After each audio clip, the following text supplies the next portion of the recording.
Hubo un tiempo en Colombia en el que hablar de vino no era tendencia, era casi una rareza. Un tiempo en el que no existían sommeliers, ni cultura vinícola, ni conversaciones alrededor de una copa. Y sin embargo, hubo quienes decidieron creer antes de que todo existiera. Nuestro invitado de hoy es uno de ellos. Antonio Giraldo es enólogo colombiano, formado en Budapest, Hungría, donde vivió durante una década, en una época en la que emigrar no era tan común ni tan fácil como hoy. Su historia es la de un hombre que salió del país en busca de conocimiento y regresó para sembrarlo. Más que enseñar vino, ha construido cultura. Hoy, en Vivir Afuera, conversamos con alguien que no solo migró, sino que ayudó a transformar la forma en que un país entero entiende el vino. Soy Andrew Carvajal, su anfitrión, abogado migratorio canadiense y un sommelier en formación. Bienvenidos a Vivir Afuera, el podcast donde exploramos las historias inspiradoras de migración y nos deleitamos con la pasión por el buen vino. Bueno, Antonio, un placer tenerte en este podcast. La verdad, un honor estar acá con uno de los pioneros del vino en este país, uno de los pioneros en la educación del vino en este país. Yo creo que uno de los primeros enólogos que Colombia probablemente ha tenido.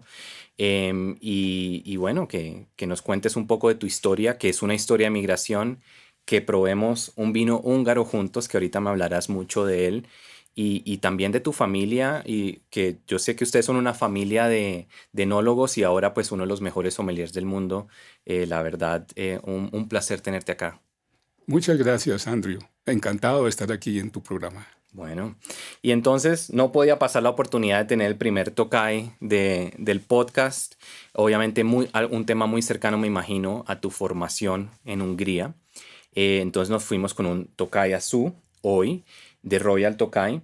Yo normalmente soy el que presento el vino, pero en este caso pues prefiero que lo hagas tú. Si quieres te puedo pasar la botella ahorita para que la mires, pero cuéntanos un poco, sí, ¿qué significa el Tokai en tu historia? Con mucho gusto.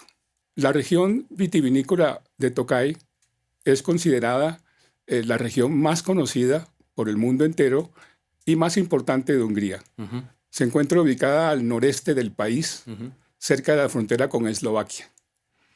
Aquí las uvas Furmint y Hartslevelu tienden a podrirse noblemente, tienden a pacificarse noblemente, gracias al ataque de un hongo llamado Botrytis cinerea.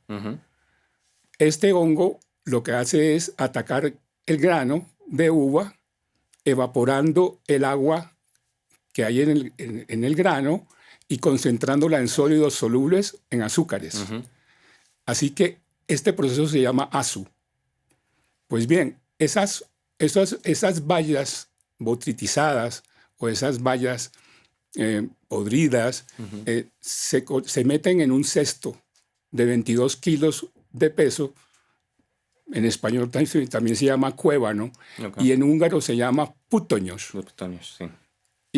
Y entre mayor sea el número de putoños que se le adiciona a un barril Gönzi, porque los húngaros tienen también tonelería propia, barril Gönzi de 136 litros, encontramos los 3 putoños, 4 putoños, 5 putoños, 6 putoños y Tokai Esencia. Sí, que es solo Azu.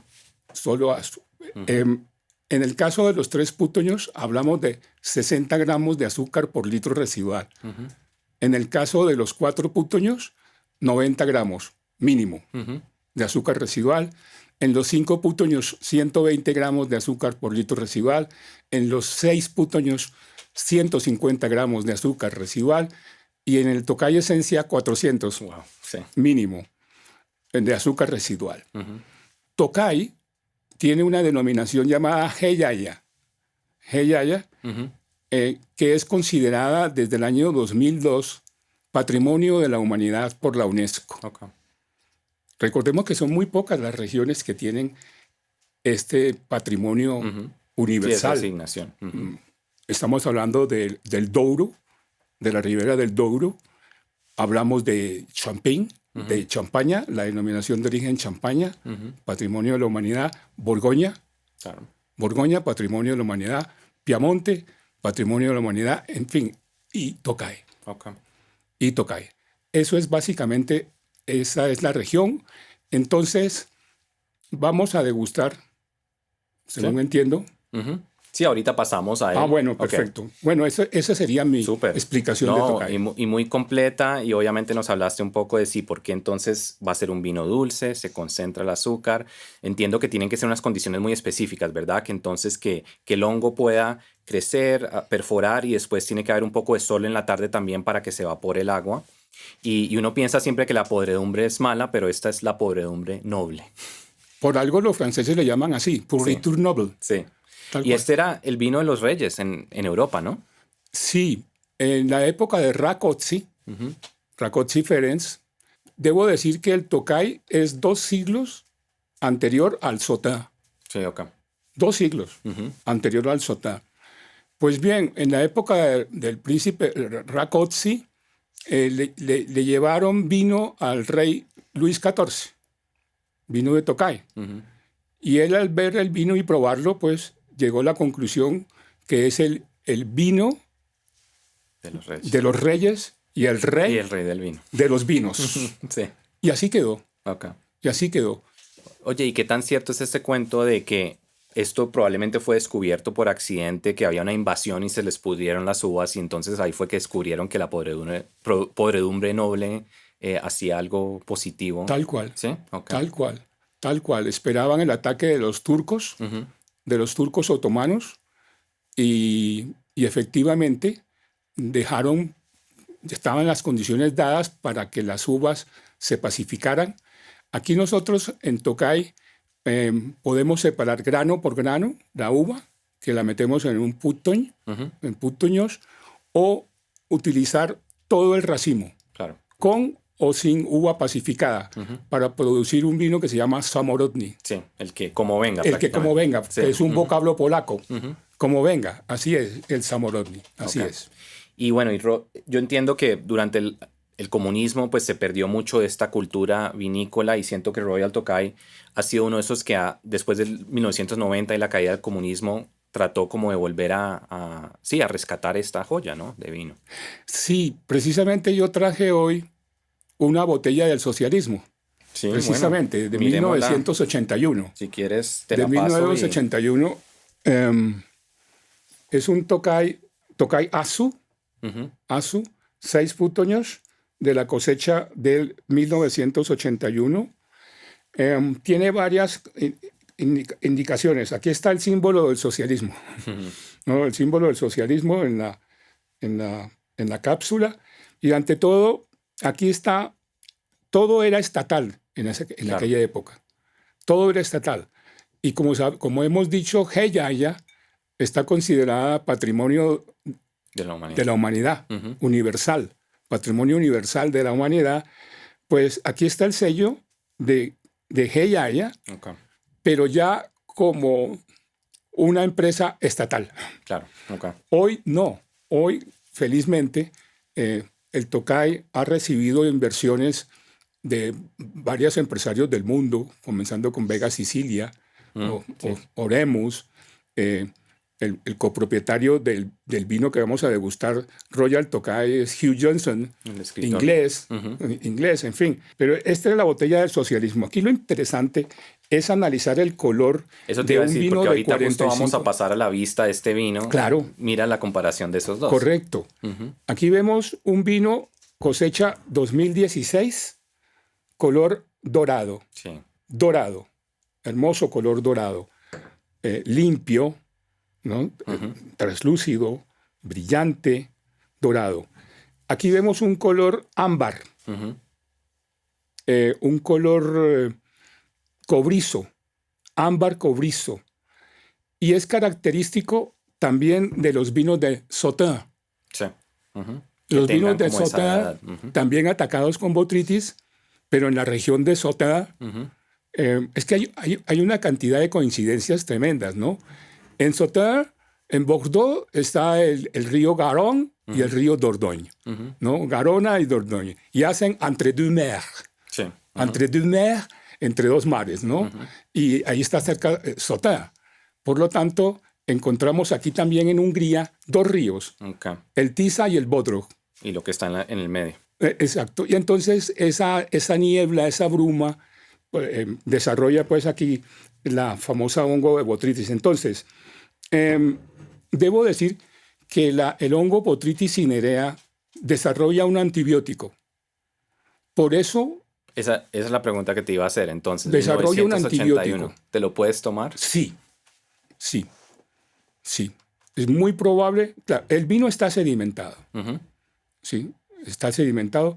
Además, eran prácticas, digamos, Sí. no tan desarrolladas como las prácticas que tenemos hoy en día, ¿no? Ujú. Con tecnología de Sí, punta y claro. demás, porque estamos hablando del socialismo. Ujú. Sin embargo, el hongo existe, el hongo está ahí, y ese hongo provoca o desarrolla un antibiótico llamado botriticina. Ok.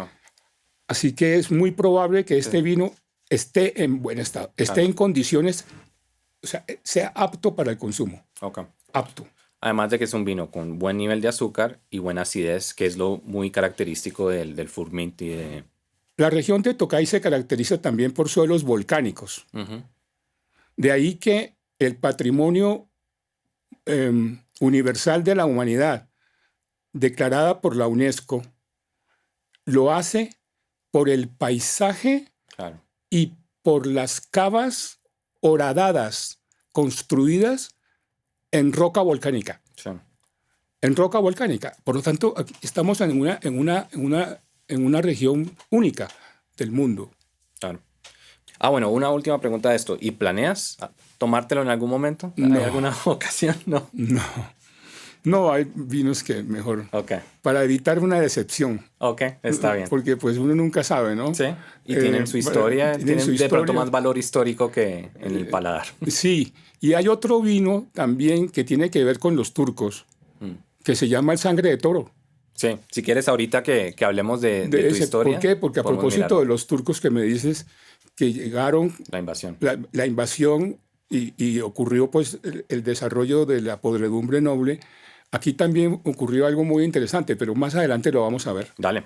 Bueno, si quieres, entonces ya hablamos del color. Pasemos entonces de pronto a... Bueno, y en la vista también vemos que es untuoso, ¿no? Es un vino sedoso en la copa. Pasemos entonces a la nariz. Cuéntanos. Pasemos a la nariz.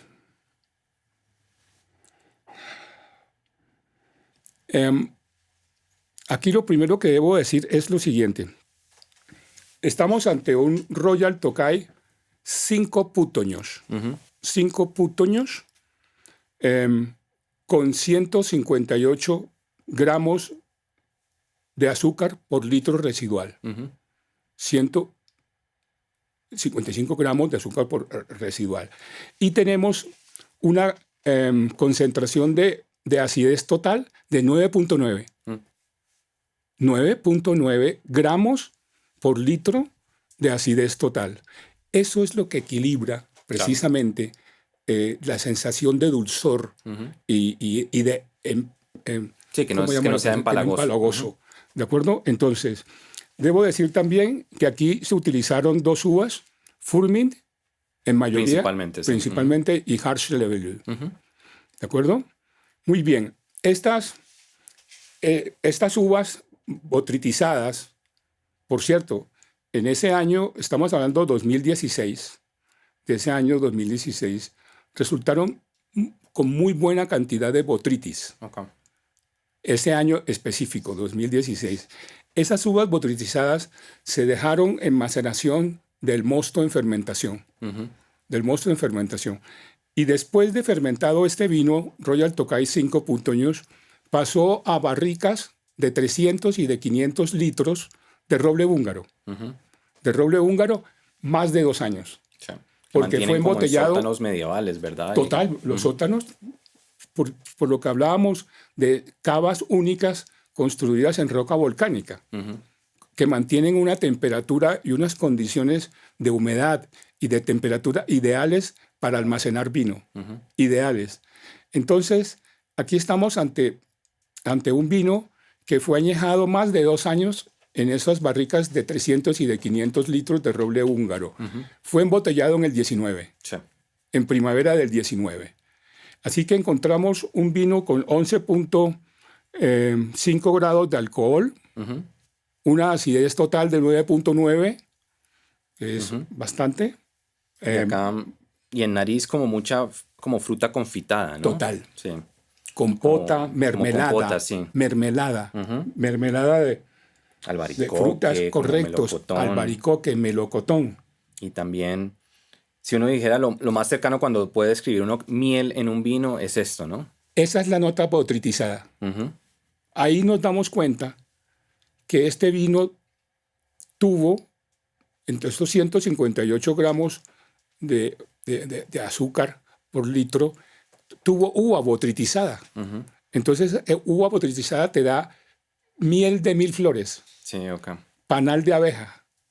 Una nariz Sí. espectacular, espectacular de este Bueno, vino. salud Salud, entonces. salud, salud, salud. Gracias.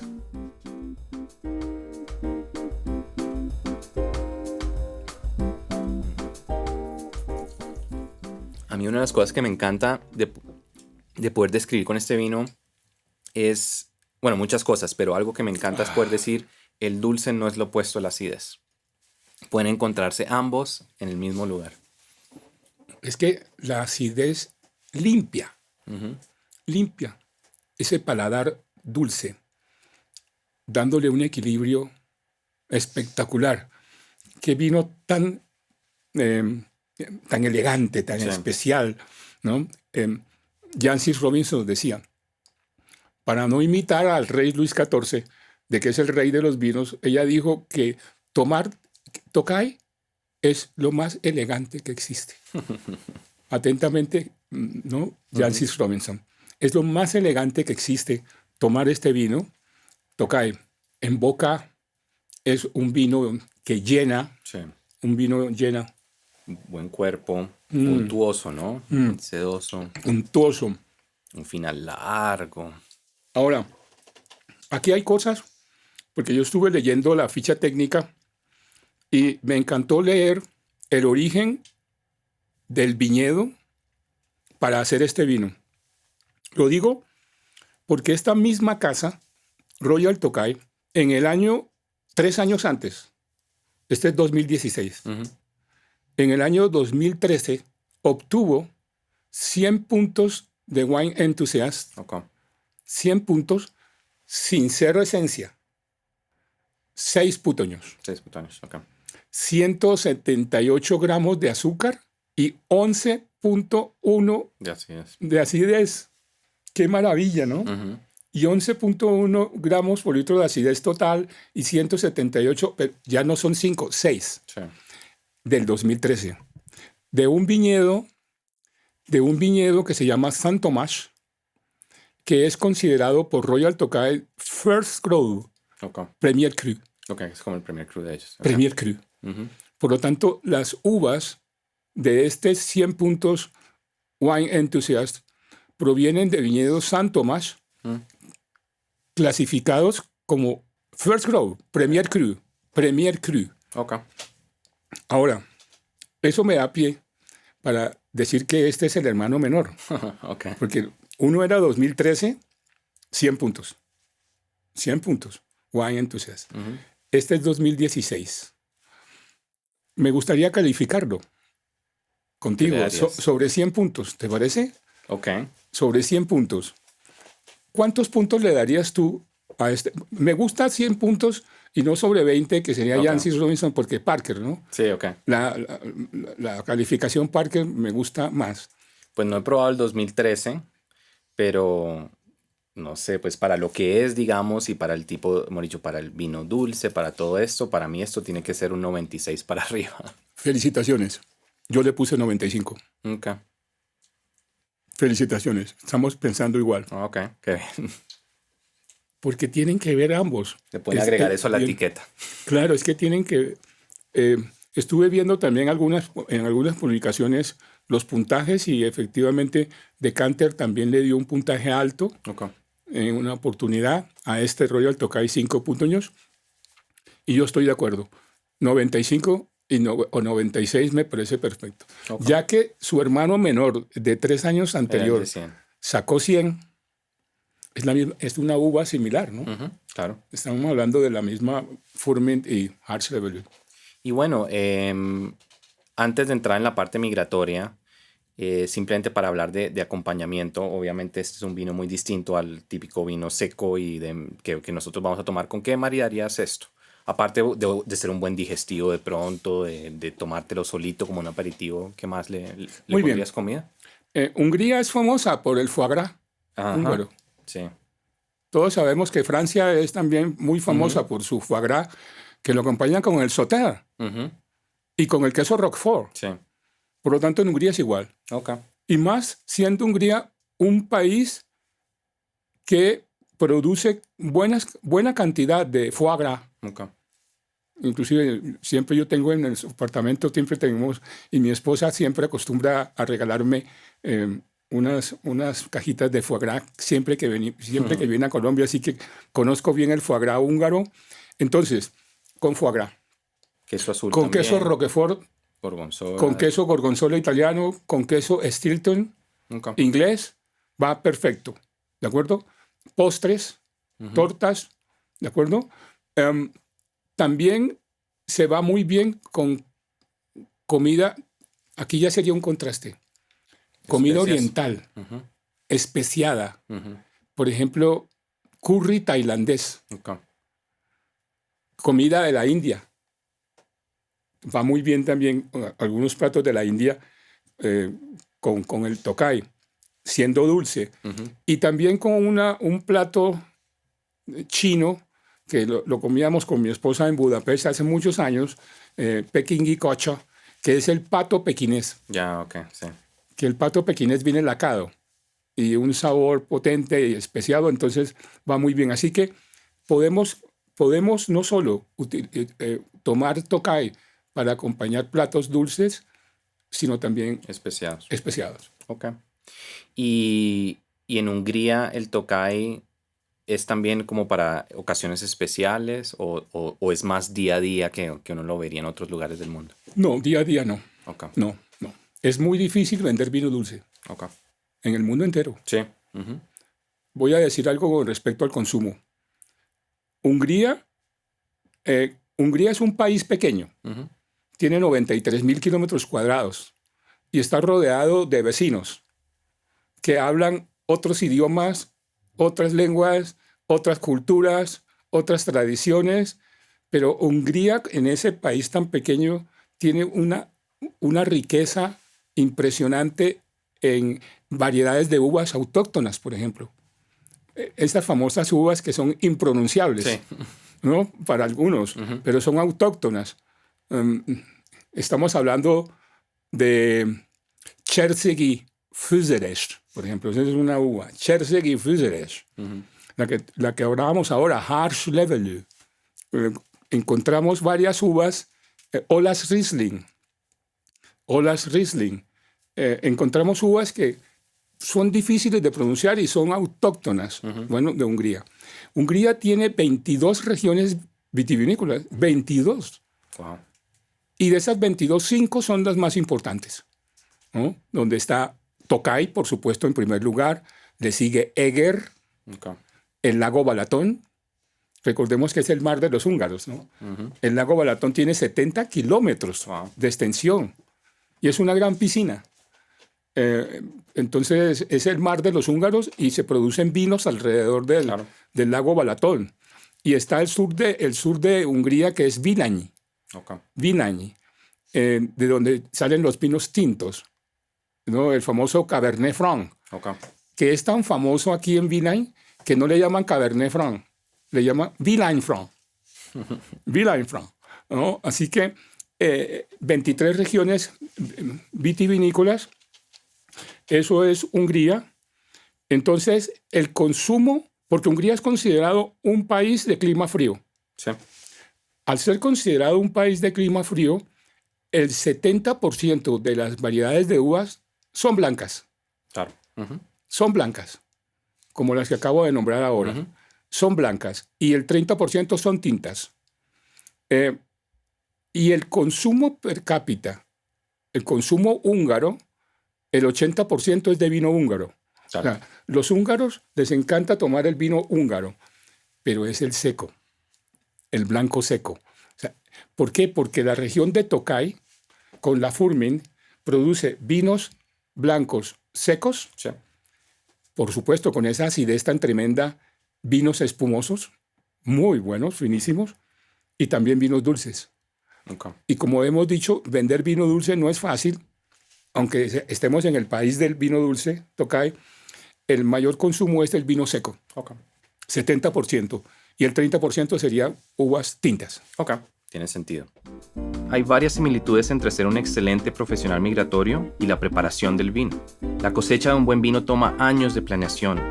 Uno no migra de un día para otro. Es una decisión importante que tiene un impacto drástico en la vida de una persona y de su familia. La clave está en los detalles, la experiencia y la calidad del proceso. De esto se trata este podcast, de brindar información valiosa sobre la migración, presentar consejos y puntos de vista variados y honestos de gente con distintas experiencias, y al mismo tiempo divertirnos un poco, tomarnos una copa de vino juntos, aprender cosas nuevas sobre la migración, el mundo del vino y el reto que es migrar por fuera del país. Bienvenidos a nuestro podcast Vivir Afuera.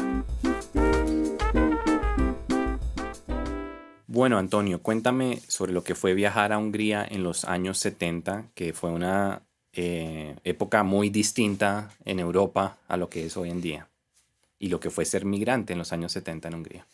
Sí, fue una bendición para mí. Yo salí en el año 72 Ok. y regresé en el 82. Ujú. Toda una década en Europa. Felizmente fui en el socialismo, porque la verdad pues no lo conocía a fondo, ni tuve que meterme en cuestiones políticas, ni mucho menos, porque yo era estudiante, Claro. Ujú.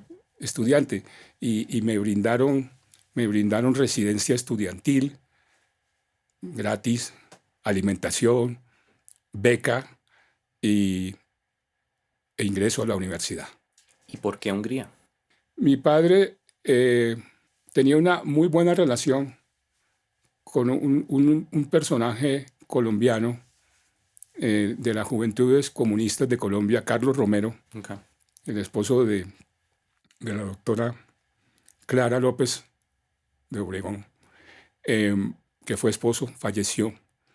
Y resulta que él una vez le dijo a mi papá, eso lo encontró, yo estaba en sexto bachillerato, yo estaba estudiando en el colegio de la Universidad Libre aquí del Bosque Popular, en Bogotá. Entonces le dijo Carlos que él, como secretario de la Juventud Comunista, él tenía acceso a becas, Ok. pero las becas eran para Rusia, para Lomonosov de Moscú o para la Patricio Lumumba Ok. de Moscú. Y entonces mi padre le dijo, no, De una. de una, conseguir una beca al hijo. Yo le mandé mis datos y 6 meses después me llegó un telegrama diciéndome que tenía apenas 3 meses o 2 meses para estar en Hungría, en Budapest, Hungría, y no en Rusia, y no en Moscú, sino en Rusia, Ok. en Porque Budapest. existían esas dos opciones en ese momento, que podías ir a Moscú Sí, o ir a claro. Budapest. Ok. Y le doy gracias a Dios porque fui al mejor país Sí, de acuerdo. posible de la llamada cortina de hierro, Ujú. Budapest, Sí. Hungría. Unas condiciones locativas extraordinarias, edificios modernos, Ujú. locaciones modernas. Solo vivíamos 2 personas por habitación. Por eso yo siempre viví con Tomás, Ok. mi compañero de 5 años. ¿Y cómo fue llegar a Budapest a una cultura tan distinta en un entorno político pues complejo y sin, hemos dicho, yo creo que no hablabas el idioma, ¿verdad? ¿Cómo fue? No. El idioma se aprende en el preparatorio, llamado Ok. así, preparatorio internacional, que dura un año. Ok. Y uno lo estudia todos los días, unas 8 o 10 horas. Ok. 8 o 10 horas diarias de estudio del húngaro. Primero, el idioma húngaro. Ya te dije que tiene 14 vocales, así Sí, que es un complejo. idioma difícil, complejo. Y luego estudiábamos algo de materias para la preparatoria Ok. de la universidad, Entonces era un programa como diseñado para estudiantes internacionales, ¿verdad? Ok. solo para estudiantes internacionales, llamados, digamos, como del proletariado, Okay. ¿no? Porque era el socialismo. Era el socialismo. Entonces, ¿Y dónde eran? ¿Y tú eras el único colombiano? no, éramos otros colombianos, éramos varios colombianos. No todo el mundo soportó, Claro. no todo el mundo soportó ese clima, la comida, las condiciones, no todo el mundo soportó, pero los que soportamos, sí, inclusive todavía mantenemos relaciones personales todavía. Unos están en Europa, colombianos, que se quedaron en Europa a vivir, otros están en el Asia, otros están aquí en América y tenemos buenas relaciones. Así que yo tuve muy buenos compañeros colombianos, entre ellos un meteorólogo todavía muy famoso, Max Enríquez. Okay. Max Enríquez es un meteorólogo famoso y con Max nos hablamos todos los días casi. Ay, qué bien. Sí, todavía mantenemos una excelente relación. ¿Y cómo era ser migrante en Budapest en esa época? Bueno, era fácil. Era bastante, había bastante migrante de distintos lugares de Europa, de Sí, distintos lugares de acá. total. Nosotros, el complejo residencial donde no solo estudiábamos, sino vivíamos, era un edificio, una torre y llena de estudiantes extranjeros. Okay. Y también por el programa que era una torre de Babel realmente, Okay. era una torre de Babel. Pero no salíamos, Andrew, muy poco salíamos. Okay. Permanecíamos, porque era imposible salir con esa carga de horario, Claro, okay. de estudio, y sin entender nada, a uno le tocaba en la noche con el diccionario en mano intentar pues, descifrar las horas de clase. Entonces, no salíamos realmente. Así que por eso mi experiencia en Hungría, y si salíamos en autobuses contratados por la universidad. Okay. O sea, la misma universidad nos metía en autobuses y nos llevaba a visitar diferentes regiones, no solo vinícolas, sino también, porque pues yo primero estudié alimentos. Sí. Yo primero hice ingeniería de alimentos y después de ingeniería de alimentos hice maestría en enología. Okay.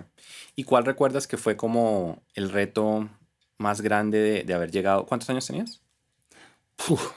Imagínate, a 22 años quizá. Okay. 22 años. ¿Cuál recuerdas que fue lo más duro de haber llegado a una ciudad tan distinta, a un idioma tan distinto en esa época? El clima. Okay. Sí. El clima, la gente es fría y distante. Okay. Sí. Y el no poder hablar. El no poder hablar. Y entonces eso lo que logró fue que uno se preocupara. Por ejemplo, yo recibí, recién llegado, un cuarto con 3 camas. Un cuarto con 3 camas. ¿Sí? Entonces me ubiqué al lado de la ventana, pues, ¿no? Que tenía también un closet al lado de la ventana ahí y habían 2 camas. Pocas horas después llegaron 2 africanos, enormes, Samson y Ginusa. Nunca los olvidaré, porque duramos un año juntos los 3. 2 africanos de Nigeria. Entonces, sí, ¿con quién te comunicabas? Entonces no podían comunicarme en español. Sí, en inglés, pues casi nadie hablaba inglés en aquella época. Okay. Entonces tocaba en húngaro. Okay. Tocaba en húngaro. Inmersión completa. Y fuimos muy buenos amigos con este par de africanos. Tuve también compañeros árabes y europeos, por supuesto. Tomás. Claro. ¿No? Y ahorita hablaremos de él y el regalo que te dio también. Y bueno, entonces entras ya después de aprender el idioma y esos años de preparatorios, como los mencionabas, entras a hacer ingeniería de alimentos. ¿Y qué te saca hacia el lado de la enología y del vino? ¿De dónde nace esa pasión? Porque ahora sé que tu familia ahora es una familia de vino, pero en esa época tu familia no era una familia de vino, ¿verdad? No, para nada. Nos enamoramos, Eva y yo. Eva es mi esposa húngara. Okay. Compañeros de universidad. Pues no tanto de pupitre, pero sí de universidad. Nos enamoramos, Eva y yo, porque teníamos que escoger en el tercer año la especialización. Okay. En el tercer año. ¿no? Lo que llaman ellos Üzemiernik, o sea, ingeniero de planta. Ingeniero de planta, y 5 años es ingeniero titulado. Pero bueno, entonces a los 3 años, como ingeniero de planta, teníamos que escoger la especialidad.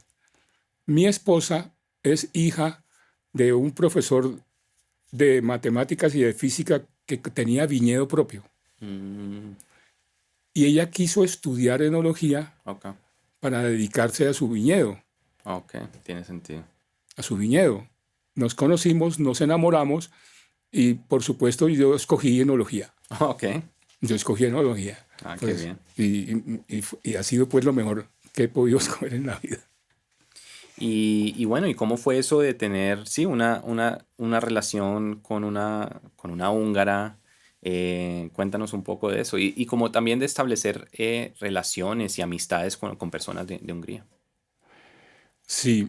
em, mi esposa, mi esposa no solo me ayudó como, como persona, sino que me ayudó muchísimo a estudiar. Ok, Ella es una mujer muy estricta, eh, muy dedicada. Fuera de eso, pues era una de las estudiantes con el mayor puntaje de la universidad durante el año. O sea, estoy hablando de puntaje sobre 5. Mi esposa era 4.5 ok. a 5. Ella no bajaba de ahí, yo era 3. O sea, 2.99, Ujú, porque ella se pasa con 3. ok. Pero entonces por arrastre, ¿no? A mí me arrastraban los profesores, pero lo mío era 2.99 y pasaba 3. Mi esposa era 4.51, 5, todas las materias.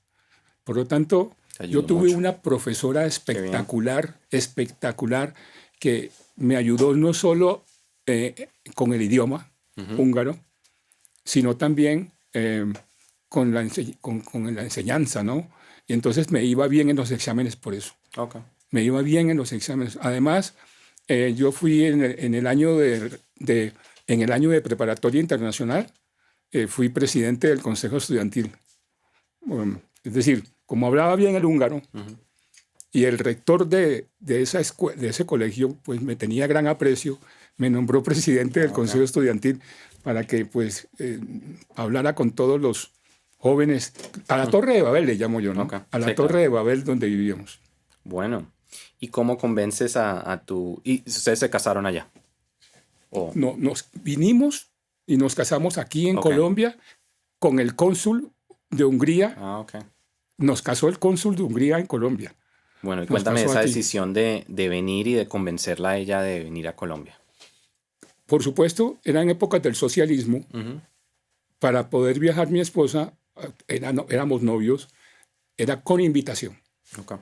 Era con invitación. Entonces mi papá hizo una invitación formal, ¿no? Se registró en la embajada, etcétera, y por ello pudimos viajar los dos. Ok. Y como la idea era que yo no la iba a cambiar a ella por 3 vacas o cosas de estas, o cabras, Sí. como lo hacen en el África. Ujú, Entonces, algunos húngaros pensaban que yo la iba a cambiar aquí sí, por ok, algunas ok. cabras o Ujú, algunas vacas. Entonces, la idea era que ella conociera primero ujú, Bogotá, Colombia. Eh, pasamos muy bien un tiempo, viajamos, por cierto, estuvimos viajando, ella conociendo, y luego ya regresó. ok, Entonces, ya después fue más fácil porque nos casamos. claro. Bueno, entonces, ambos estudiaron enología, Sí, ¿verdad? enología. Que en los 1980, que creo que Sí, estamos mirando ya, sí, acá en Colombia no existía. Entonces, ¿por qué toman la decisión de volver?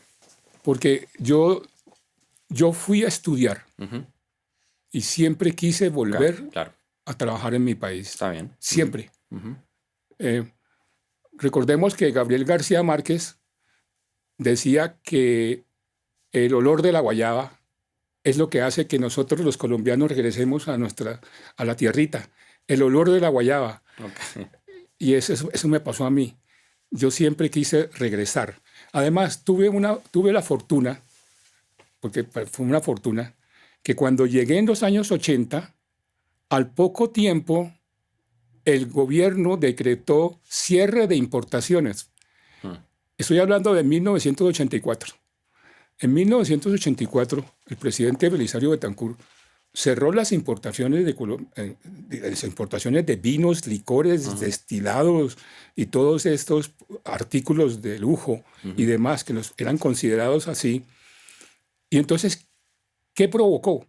Que empresarios colombianos decidieran traer graneles Sí. de vino, de whisky, de ron, de todo, de brandy, graneles. Y esos graneles iban a ser embotellados bajo la supervisión de la casa matriz. Okay. Entonces, ese fue mi trabajo. Al principio. Desde el principio, ¿no? Desde el principio tuve la gran fortuna de que me nombraron gerente de una embotelladora. Okay. Entonces sí permitían importar como, digamos, graneles, el vino a granel. No embotellados. Pero no embotellado. Para hacer, sí, embotellado acá. Okay. Y esa fue una experiencia de 11 años. Okay. Entonces yo fui gerente de una embotelladora del grupo Cadenalco, Almacenes Ley, de aquella época. Okay. Y es otra de las cosas que me siento muy agradecido, ¿no? Con los paisas, porque de las 4 compañías con las que he trabajado en 42 años, 3 compañías han sido paisas. Claro. La otra ha sido una multinacional llamada Seagram Américas, donde fui gerente de entrenamiento de Seagram Américas. Pero las 3 compañías que te comento, las 3 han sido del grupo, claro, digamos, antioqueño, ¿no? Okay. Del grupo antioqueño.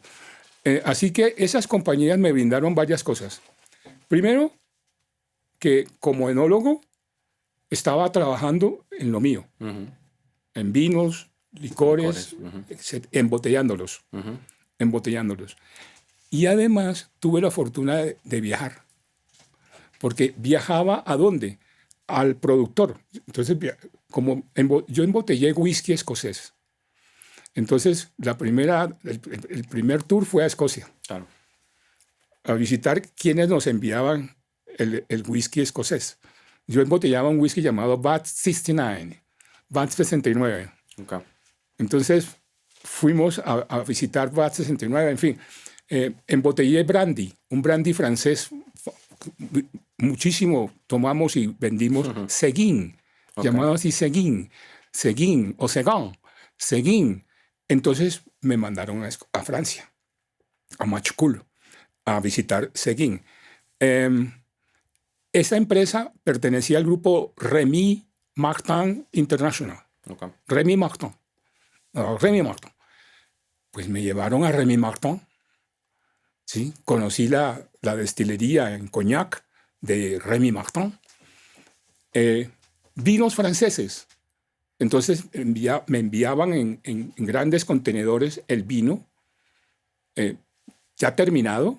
Y yo lo que hacía era embotellarlo y protegerlo, ¿no? Claro. Protegerlo con azufre, dióxido de azufre y demás, hacer la protección clásica.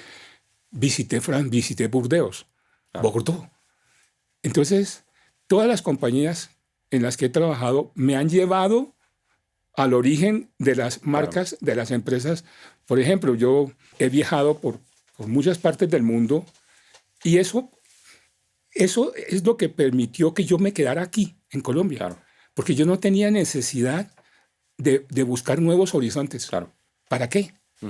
Si me la pasaba viajando por el mundo entero y fuera eso trabajando aquí con una buena empresa, buen cargo, buenas condiciones. Entonces realmente yo soy un migrante diferente, ¿no? Porque encontré un nicho de trabajo espectacular. Y hablando de ese nicho, y bueno, ya moviéndonos al vino, porque sé que comenzaste también con el embotellamiento de otros destilados. ¿Cómo fue empezar a hablar de la cultura del vino en un país donde era casi inexistente ese tema?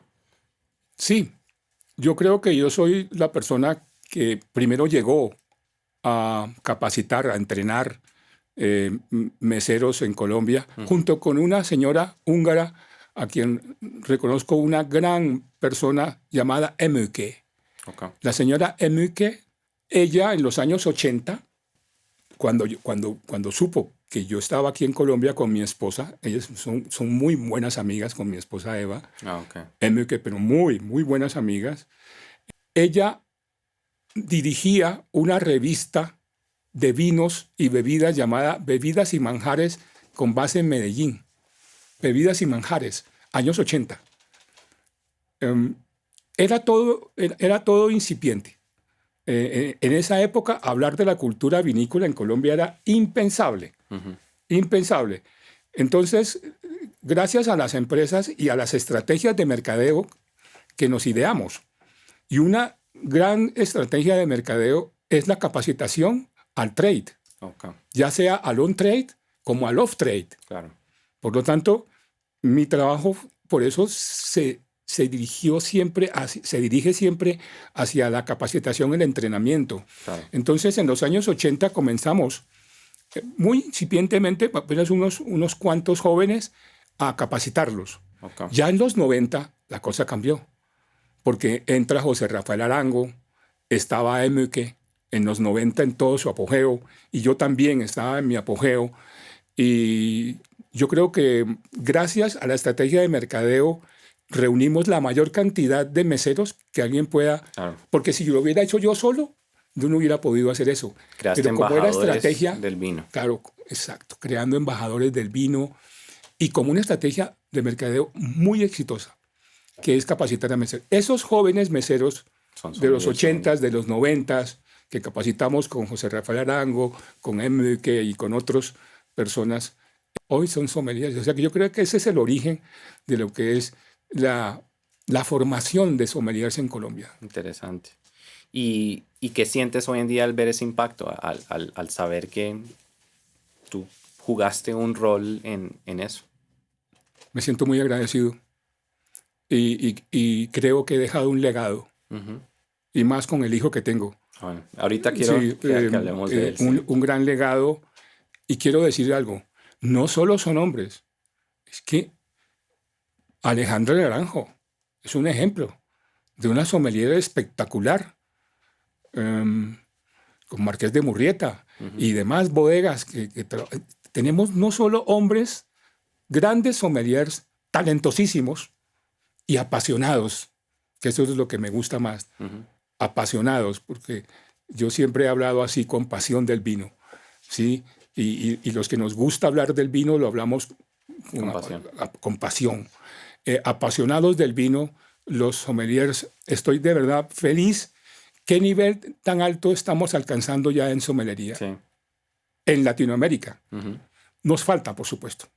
Por ejemplo, nos falta que es una característica que yo le digo a los sommeliers: disponibilidad de viajar. Disponibilidad de viajar y aprender en otros países. Eso es una condición para ser un sommelier. Y hay otra condición, que lamentablemente en Colombia pocos hablamos idiomas. Okay. Y pensamos que hablando español, pues nos vamos a defender en la vida. Y lamentablemente para un sommelier es indispensable hablar lenguas foráneas. Sí, es cierto. Entonces, tengo una gran satisfacción personal, profesional, de haber educado una gran cantidad de jóvenes que hoy son ejemplo y llevan la bandera de Colombia muy en alto. Claro. Y pues llegaste, uno de ellos fue el que nos dijo que tú deberías estar en el podcast, y fue el que nos hizo la presentación. Diego, gran. Dieguito, yo lo quiero muchísimo, muchísimo.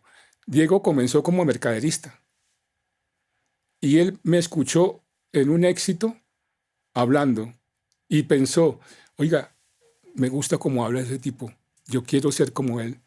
Y me abordó y me dijo: mire, yo quiero. Entonces lo que hice fue invitarlo, porque yo dictaba cursos gratuitos a meseros por cuenta de Dislicores. Cursos que tenían un valor alto. Claro. Porque educar, todos sabemos, Andrew, que es caro. La educación en vinos es cara. Sin embargo, aquí era gratuita, como estrategia de mercadeo. Claro. No, porque al final las marcas pagaban. Sí. O sea, hicimos una muy buena estrategia, ¿no? Le decíamos a las marcas: vamos a hacer un curso con el enólogo y vamos a usar sus marcas. Claro. ¿Cuánto aporta? Y todas las empresas, por supuesto, felices, ¿no? De aportar. Por lo tanto, reunimos mucha gente y Dieguito lo invité a tomar cursos de vinos conmigo. Hoy es un gran sommelier, pero gran sommelier. Y un gran comunicador del vino también embajador de la bebida. Sí, un gran embajador, así es. Eso me llena a mí de gran satisfacción personal. Y bueno, hablando de otra satisfacción personal, hablemos de Sebastián, que ha llegado a ser uno de los mejores sommeliers del mundo. Pues teniendo dos padres enólogos, creo que vemos de dónde viene eso. Y tú me mencionabas antes de que comenzáramos que tú eres su coach en muchas cosas de las competencias que hace y de su formación, ¿verdad? Cuéntanos un poco, sí, ¿qué has aprendido tú como estando al lado de él, siendo el coach de él, como maestro de él? Sí, yo en la universidad hablo, primero que todo, cuál es el origen de la sommelería. ¿Qué es ser sommelier? ¿Qué es som? Som, porque era el individuo que en la Edad Media jalaba una carreta cargada de víveres, el som, en la Côte de Provence. ¿Sí? Y de som pasó a sommelier. En el antiguo provenzal pasó de som a sommelier. Y de sommelier pasa a sommelier. Y en España es sumiller.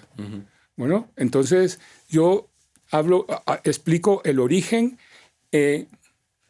les hablo cuáles son las funciones que debe cumplir un sommelier, cuáles los requisitos, cuáles son las características para un buen sommelier. Por eso hablaba de esta característica de la disponibilidad de viajar, en fin. El tema, por ejemplo, de la fase técnica, ¿no? Ellos tienen que saber de historia, de geografía, de denominaciones de origen.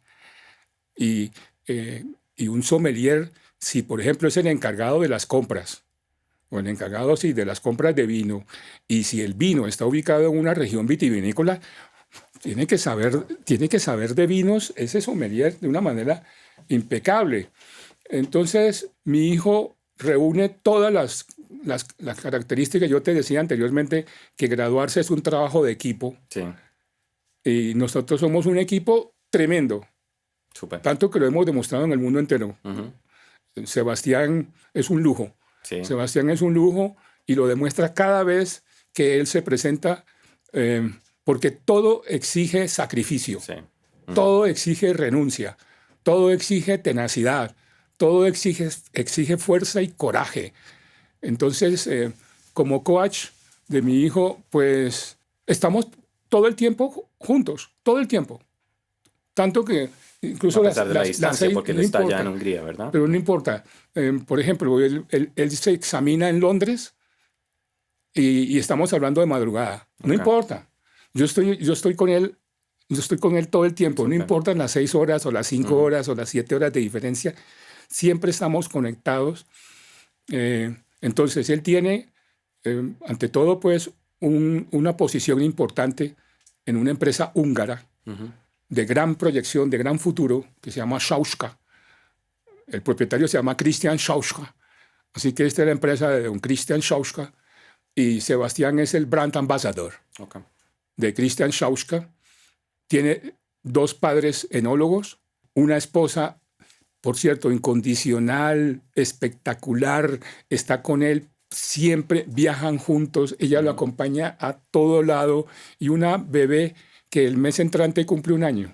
Okay. En abril cumple 1 año y estamos felices. Entonces, esas características hacen que graduarse sea un trabajo en equipo. De equipo. Okay.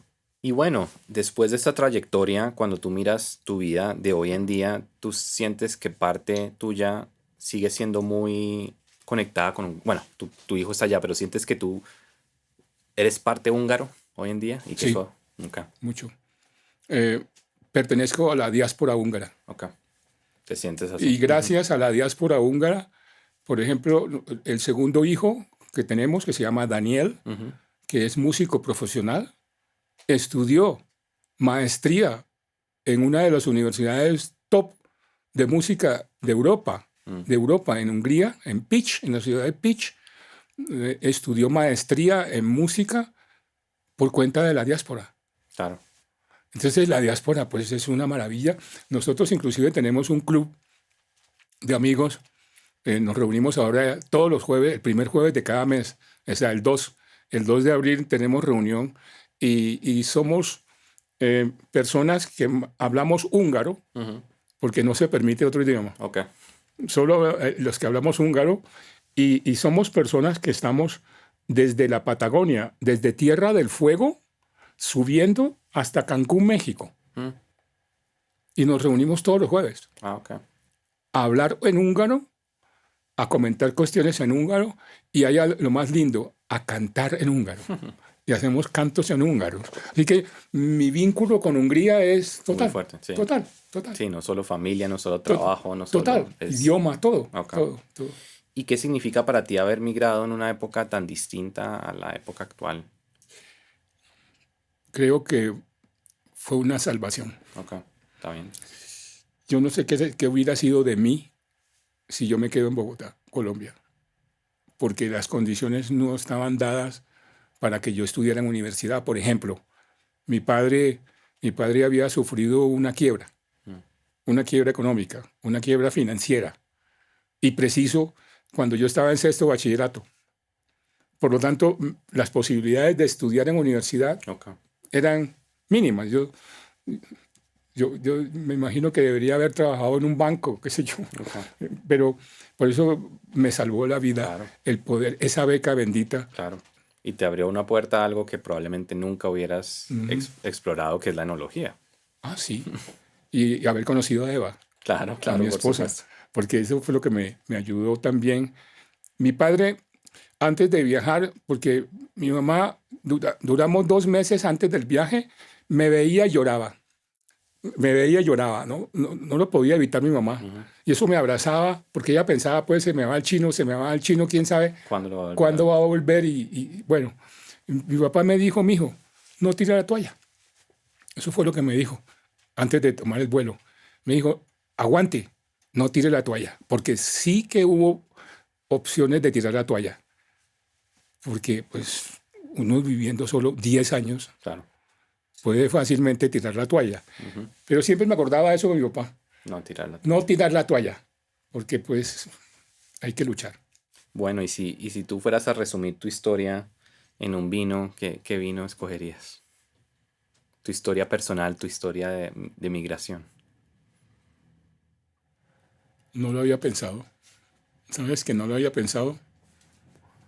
Porque nunca he sentido necesidad de tener un vino. Ok. Cuando trabajaba en el mundo del vino, por supuesto, hablar de Petrus, por ejemplo, era una ilusión tremenda. Un Romanée Conti, de Monsieur Vert de Villain, de la Borgoña. Pues dígame, ¿quién toma un Romanée Conti? ¿O quién toma un Petrus? O una de estas champañas finísimas, clásicas. Pero ya a mi edad yo no tengo así un vino. Sería interesante ponerlo a buscar, de Pero acuerdo a la incluso, digamos, migración un mía. tipo, una cepa o hay algo como que tú sientas que esto te caracteriza. Bueno, tengo que decir algo. Duré 30 años tomando vino tinto. Ok. Pues, ¿no? Vino tinto. Como enólogo, como experto, Claro. en fin, como especialista, vino tinto. Con los años me pasé al rosado. Me gusta mucho el rosado. Mucho el rosado. Y más en la época de calor, Sí. de Claro. verano. Y Colombia es un país tropical. Sí, sí, sí. Este es el país del rosado, podría ser.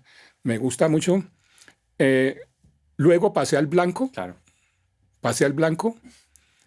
Y me encanta el espumoso.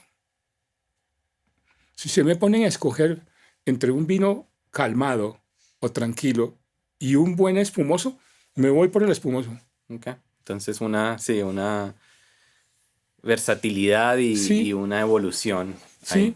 Bueno, y si quieres, antes de que te haga pues la última pregunta, yo sé que también trajiste otro vino que nos querías mostrar. Tú hablaste de Tomás, que era tu compañero de cuarto en la universidad, me imagino. Sí, en la universidad. Bueno, Saint-Ishman. cuéntanos un poco Saint-Ishman.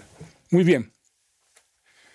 Después de la región de Tokay, la otra región al norte de Hungría se llama Eger. Ok. Eger. Así, Eger. Y aquí la uva tinta se llama Kadarka y Kick-Frankos. Lo que hablamos sobre el Blaufränkisch. Es el Blaufränkisch Blaufränkisch de Austria. de Austria. Entonces, Cadarca, una uva de las autóctonas húngaras que hablamos, ¿no? Porque los húngaros tienen cantidad de variedades blancas y tintas autóctonas. Muy bien. ¿Por qué se llama sangre de toro? Vika es toro. Vir es sangre. Egri de Eger. Bueno, tenemos que hablar que en la época en que los turcos otomanos, a propósito de Tokay, pensaban atacar a Hungría, los turcos otomanos quedaron impresionados de ver la cara de los húngaros que se dedicaron a tomar vino tinto en gran cantidad, dejando sus barbas empapadas de rojo. Okay. Para que ¿sí? pareciera sangre. Para que pareciera sangre. Y esto ahuyentó, asustó a los turcos otomanos. Y entonces los turcos otomanos decían, wow, estos tipos son unos bárbaros, ¿verdad? Toman sangre de toro y eso los hace en ese aspecto, ¿no? Sangrante, de la barba sangrante y demás. Okay. Y por eso se llama sangre de toro. Qué interesante. Y Eger, porque de Eger. Y Tomás, mi compañero, él nació en Eger. Okay. Y estudiamos enología. Y lo lógico es era así. Cuando terminó la enología, ¿cuál era el sitio ideal para trabajar? En Eger. Okay. En Eger.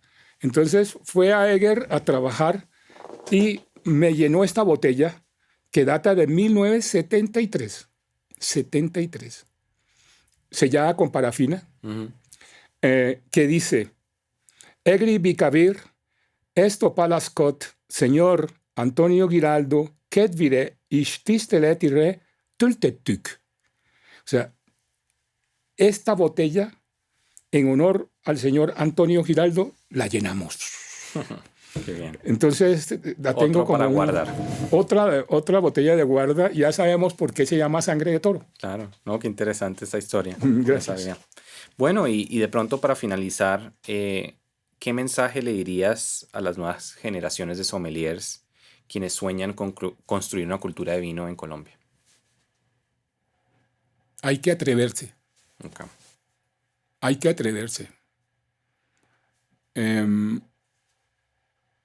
Por eso yo les decía a ustedes o a los sommeliers, que en los requisitos para ser sommelier está en la disponibilidad de viajar, de aprender otras lenguas, aprender idiomas, adquirir cultura general. Y es muy importante esto, porque el sommelier adquiere cultura general leyendo de todo. Claro. De todo. No leyendo solo sobre vinos, sino sobre todo. Debe tener don de gentes.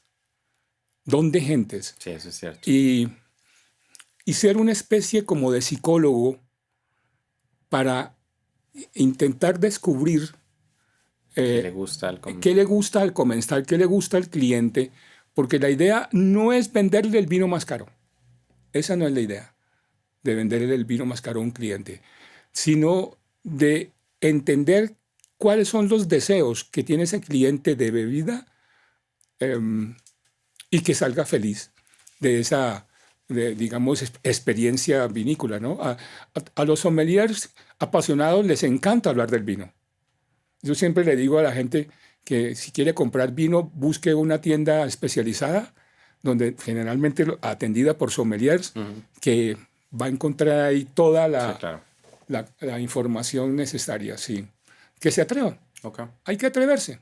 Yo me atreví en los años 70 y aquí estoy. Y feliz porque no tuve que viajar más. Porque ¿para qué tener que viajar si me la pasaba viajando? Claro. Y conociendo otros países. Entonces,